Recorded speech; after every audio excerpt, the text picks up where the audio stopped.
Hello everyone, myself Narayan Pawar, HOD of Electrical Department at Praveen Patil, College of Diploma Engineering and Technology, Bhayandar. Department Electrical Engineering, Subject Electrical Substation Practices, Subject code is 22633, Semester 6. Hello students, today we have to study the use of given firefighting equipment for the 33, 11 kV, 132 kV substation. So which firefighting equipment are the useful for 11 kV, 33 kV and 132 kV substation? This is the practical number 7 of electrical substation practices. Fire is in the substation are generally impact the supply of the power, so it disturbs the power and disconnect the power in case of the fire develop in electrical substation. So the fire substation are the essential to use in the purpose of that.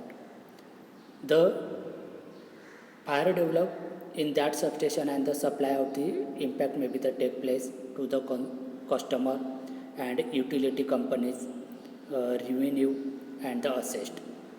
This fire can also create as a fire hazard to utility the personnel, then emergency personnel, then general public. Hence, the fire protection is the critical and indispensable requirement in the construction and the maintenance of the electrical substation. So, as the fire develop, then it is the fire hazards and consideration of the adequate fire protection measure. So, some of the key consideration for the design and the operation of the new existing substation may be the essential. So, we have to see the fire fighting equipment as well as the fire system and the fire protection systems in electrical power systems and in protection of that electrical substation. So first we have to see the scope representation for the firefighting equipment. This specification overcover that the design, then engineering, supply, delivery, erection, testing and different things of the electrical power protection and the firefighting systems for the equipment. Pump house, control room, buildings, diesel generator rooms, etc. So these are required for the firefighting protection as well as firefighting equipments. Which things? That is the pump house, control room, control buildings, diesel generator rooms. So these are the firefighting systems protection. The different substations. So these are the different substations. For existing substation,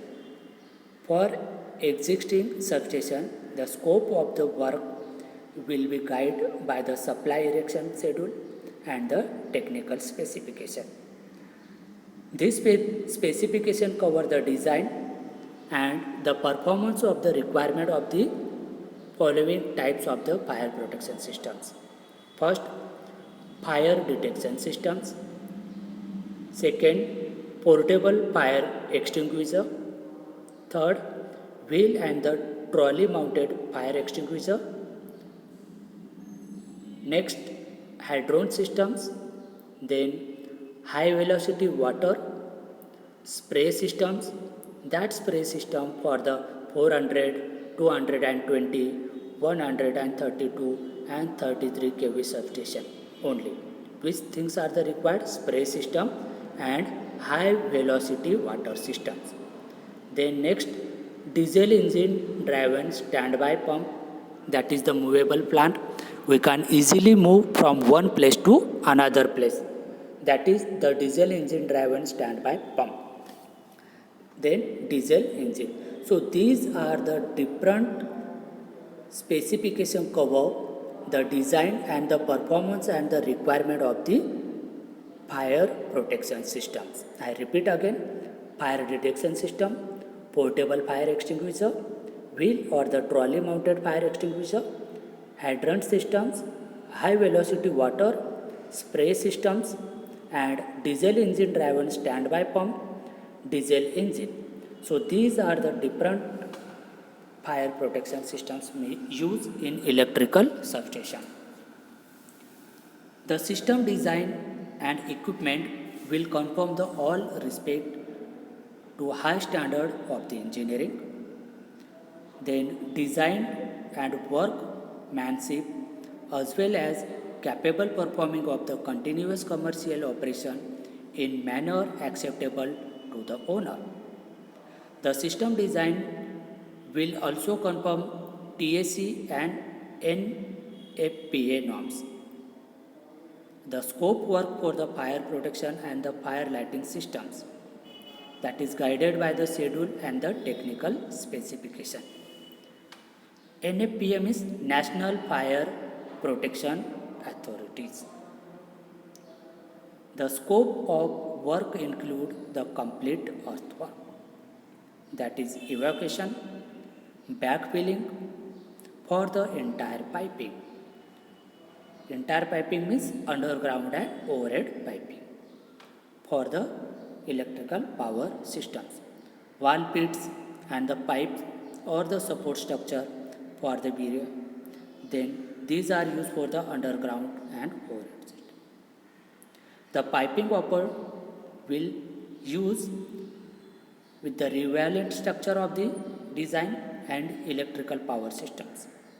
So these things are the essential, that fire detection, portable fire extinguisher, wheel and the trolley mounted, then hydrant, high velocity water spray system, diesel engine and driven standby pump and diesel systems is also. So these are the firefighting equipment, firefighting systems for the protection of the electric as well as the protection of electrical substation. Now, which are the main areas as well as the equipment to be protected with the help of firefighting device? So we have to protect the steam and the gas turbo generator, then provide the protection to the transformer, switchgear and the relay, lubricating oil systems, fuel storage, cooling tower, compressed gas storage, then flammable liquid storage, control, computer and communication room, provide the protection to the diesel generator, then workshop, then offices and the storage, then chemical storage area, process equipment, cable tunnel, battery rooms, coal yard, coal conveyor, boiler area, switch yard. So these all areas and equipment to be protected with the help of fire protection systems. Now we have to see the which kinds of the protection may be required: fire hydrant systems, fire alarm systems, fire detection systems, sprinkler systems, fire suppression systems. So these are the different types of the systems are used for the protection of electrical systems. Okay. Thank you, students.